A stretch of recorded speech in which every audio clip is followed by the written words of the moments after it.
Hi friends, good evening. তো এখন চা বসিয়েছি, চা খাবো। তো আজকে ভিডিওটা এখন থেকে স্টার্ট করলাম। আর এখন ঘড়িতে বাজে, এই দেখো 6:30 বাজেনি।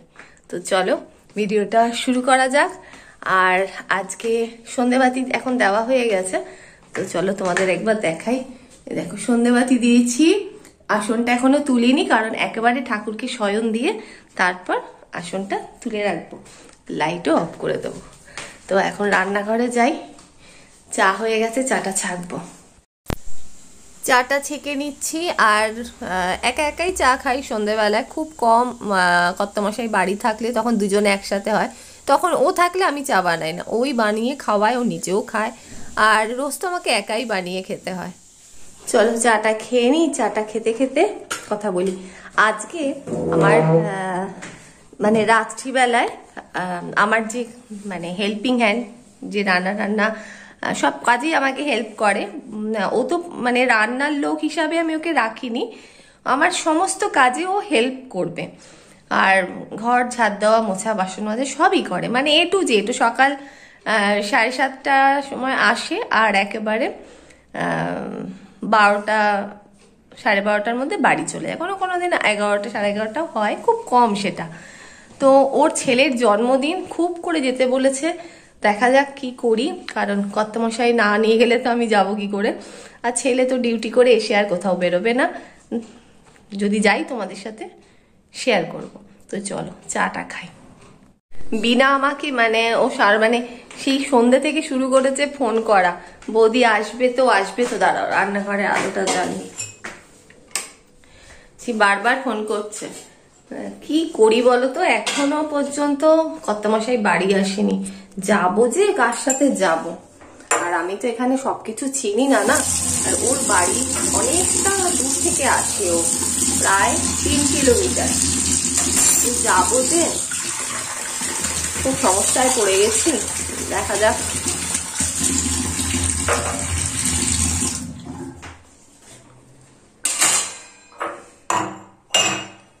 চাটা খাওয়া হয়ে গেছে। ও তোমাদের দেখাই, আজকে সকালবেলায়, আজকে না কালকে সকালবেলায় আমার ছেলের ঘরটা পুরো একটুখানি চেঞ্জ করেছি, জিনিসপত্র একটু ওলট পালট। এটা আমার স্বভাব, একটু ঘুরিয়ে ঘাড়িয়ে না রাখলে ভাল লাগে না। এই হচ্ছে খাটটা এখানে ছিল, আমি এখান থেকে এদিকে করে দিয়েছি। খাটটা এদিকে করেছি, যার জন্য জায়গাটা অনেকটা হয়েছে, অনেকটা। মানে এদিক থেকে ব্যালকনিতেও বেরোতে পারবে, আগেও বেরোতে পারতো, কিন্তু এই জায়গাটা না, এই জায়গাটা খুব শর্ট ছিল, এখন এই জায়গাটা খুব সুন্দর বেরিয়েছে। প্লাস এখানটাতেও জায়গা আছে।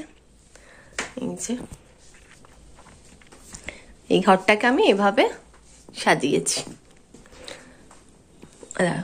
ওইখানে টেবিল ল্যাম্পটা রেখেছি, এই যে।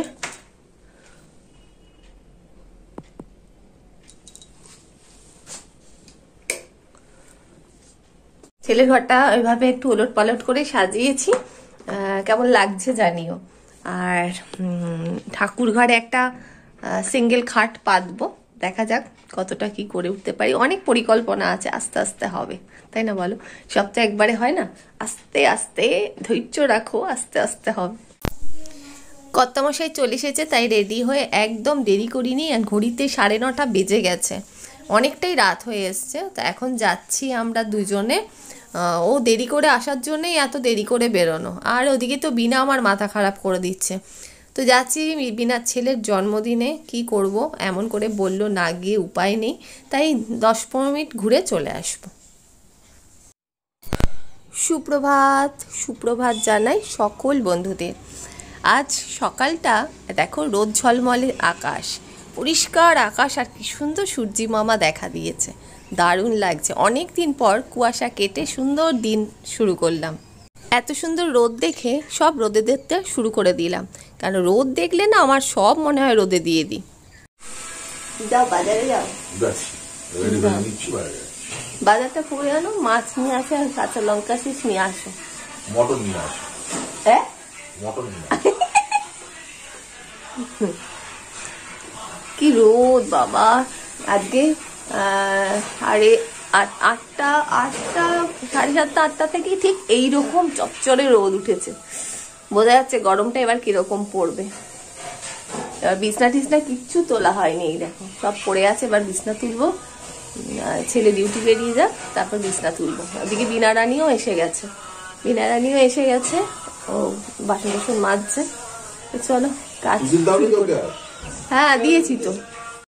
আজকে বিনা রানীর ঠান্ডা লেগে গেছে, এখানে বসে পড়েছে সবজি কাটতে। আর এই মটরশুঁটিগুলো সব ভেজা ছিল, মানে ভেজা ছিল, প্যাকেটে ছিল বলে রোদে দেওয়া হয়েছে। বিনা আজকে কি রান্না করবা? চিকেন হবে আর মাছ হবে। বিনার ছেলের জন্মদিনে গেছিলাম, তাই না বলো বিনা? বিনা সারা রাত আমাকে ফোন করে করে জ্বালিয়ে যাচ্ছে, বৌদি কখন আসবে, বৌদি কখন আসবে। আরে দাদা না আসলে আমি যাবো কি করে? খাইনি তো কি হয়েছে, বাপরে বাপ, জানো না ও বলছে খাইনি কিছু, সত্যি ওখানে মিষ্টি খেয়েছে আর কিছু খাইনি, কিন্তু ও ব্যাগ ভর্তি করে যা যা রান্না করেছে সব দিয়েছে, প্লাস ওদের জমিতে সবজি হয় সেটাও দিয়েছে। তা আবার কি, সেই পরের দিনকে দুপুরবেলায় যাও দিয়েছে কর্তামশাই সেগুলোই খেয়েছে, আমি শুধু মিষ্টিটা খেয়েছি আর পায়েস খেয়েছি, বাকি কেক টেক সব আমার ছেলে খেয়েছে, ওরা সবাই খেয়েছে, তা খাওয়াই তো হলো বলো। হ্যাঁ, ঘড়িতে 2:15 খেয়ে দিয়ে উঠলাম, আর এখানে জামা কাপড়গুলো ইস্ত্রি করবো, কর্তামশাই আর ছেলের জামা প্যান্ট আছে, ইস্ত্রি করে রেখে তারপরে একটু শোবো। আর আজকে একটু বিকালে গড়িয়াহাটে যাব, কারণ কটা জিনিস কেনার আছে, গড়িয়াহাটে যাব। এই ঘরের আর 2টো বিছনার চাদরও নেবো, এরকম প্ল্যানিং আছে, দেখা যাক। তো চলো, ভিডিওটা কালকে শুরু করেছি, এখন শেষ করে দিচ্ছি, কারণ এটাকে আমার পোস্ট করতে হবে বিকেলে, তাই চটপট ভিডিওটাকে শেষ করে দিই। ভালো লাগলে লাইক কমেন্ট শেয়ার করো, আর এইভাবে আমাকে সাপোর্ট করো, পাশে থেকো। তো সব বন্ধুদের জানাই, সমস্ত ভিউয়ার্সদের জানাই অনেক অনেক ভালোবাসা। চলো টাটা, এখন যাব, এখন রেস্ট নেব, এই কাজগুলো সেরে রেস্ট নেব, নিয়ে যাব গড়িয়াহাটে। আর এরপরে গড়িয়াহাটের ব্লগটা পরের ভিডিওতে পাবে। তো চলো টাটা।